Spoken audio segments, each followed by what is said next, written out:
Understanding words is what you really need to start doing. You need to start doing your homework and understanding words. If you put an S in front of words, it becomes swords. And that's what words are.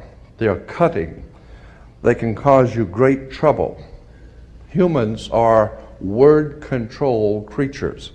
So we need to establish what words mean. Again, when we talk about law, there's a Roman maximum in law that says, "For he that would be deceived, let him."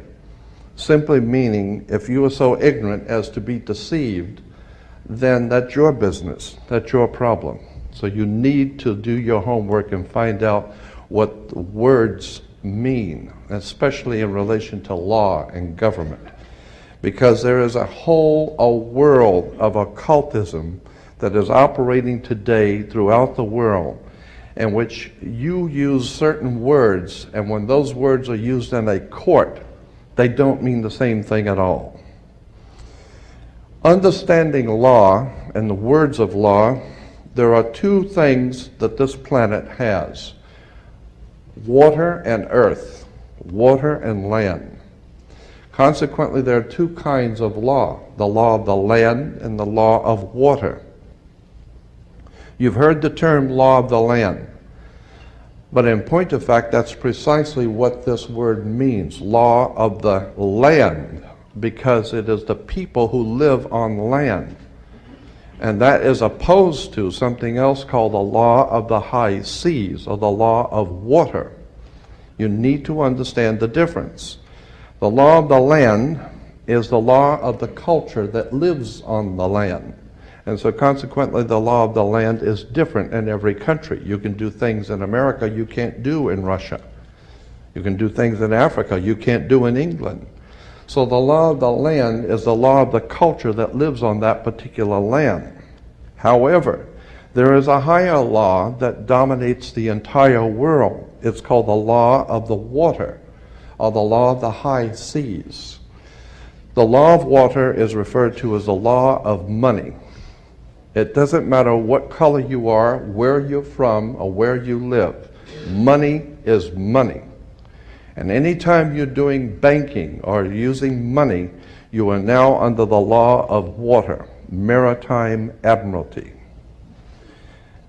If you go back in history, in ancient history, where all of this began, back in the land of Canaan, and you probably have heard in the Bible, the land of Canaan.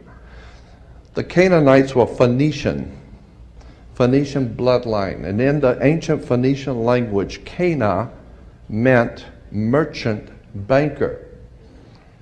The very word merchant comes from mer, M-E-R, for the sea, for water. As a mermaid, we have merchant. Merchant, bankers. Let me give an example of the difference between the law of water and the law of the land. The law of water, as I said, is a law of banking, money, as opposed to the law of the custom of the people, or the law of the land. The Statue of Liberty must be put in water. It could not be put on American land as such. It had to be put in the harbor, because it's not the Statue of Freedom. It's a statue of liberty. Liberty is what a sailor gets when he pulls into port on a ship. He gets liberty. He's not free. So America is not the land of the free and the home of the brave. We're not free or brave, period. We're not free. This is not a free country. Now let me give you an example of how this law of the water works. Why is it that you have to go to court? People are always concerned about going to court. You go to court because you play basketball and tennis on a court. How do you play tennis on a court? You play with a racket. Why? Because that's what it is. It's a racket. And make no mistake, they do not pick words by chance. These words are very serious. They do not use words in terms with no avail. These words are very important. When you go into a court, what's the idea of going to court? It's a game, like basketball. The whole idea in a court is to put the ball back in the other guy's court. One team gets up and they throw the ball over to that team of lawyers. That team gets up and throws the ball back into their court. And consequently, it's a ball game. And the judge is wearing a black robe, so he is the referee. The judge is the referee. He doesn't care which side wins or loses because he's going to get paid anyway. So he couldn't care less. He's merely there as a referee, and that's why he wears a black robe. And that's another interesting subject we can get into later. But the judge is a referee between two teams. The judge, we are told, rules from the bench. The word bench in Latin is a bank. Therefore, the judge rules for the bank. Where do you find banks? You find banks on both sides of a river. They're called river banks. And what does a river bank do? It directs the flow of the current sea. The juice. Consequently, your money is currency because it's the flow, the cash flow.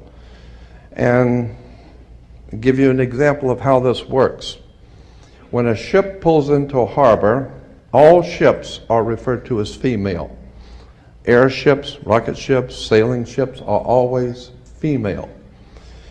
Why? There's a very good reason. Maritime Admiralty banking law says all ships are female because they're carrying items. They're carrying items for money, and so consequently they are under Maritime Admiralty law. Admiralty is where we get the word admiral, admiral of the Navy. Let me give you an example of how this works. When a ship pulls into harbor, it parks at the dock, and it ties off at the dock. The captain has to provide for the port authorities a certificate of manifest, because yesterday the ship was not here, but this morning the ship pulled in, so it has manifested. So consequently, all the products, the $800 million worth of TVs or Toyotas, have manifested. So each one of those items coming off of that ship has come off of water. And they has come in a ship. And consequently, on a ship, all ships have a captain. The word captain comes from a Latin word capital, money. So the captain represents the money that's on board the ship. And as I said, the captain has to present to the port authorities a certificate of manifest for each and every item. How much does it weigh? What color is it? How many doors does it have? Etc. And consequently, the captain presents a certificate of manifest. The ship is sitting in its berth. Wherever a ship sits when it docks is called its berth. She sits in her berth, berthing a ship. Consequently, all the items, as I said, coming off that ship represent money. They came in on water. They are Maritime Admiralty product. And this is true all over the world. Now, when you were born, your mother's water broke. And when your mother's water broke, you came out. And this is why you have to have a birth certificate, because you are a Maritime Admiralty product under international law.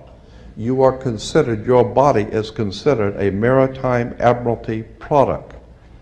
Your mother delivered you. This is why if you go to Sears and buy a refrigerator, they will ship it to you.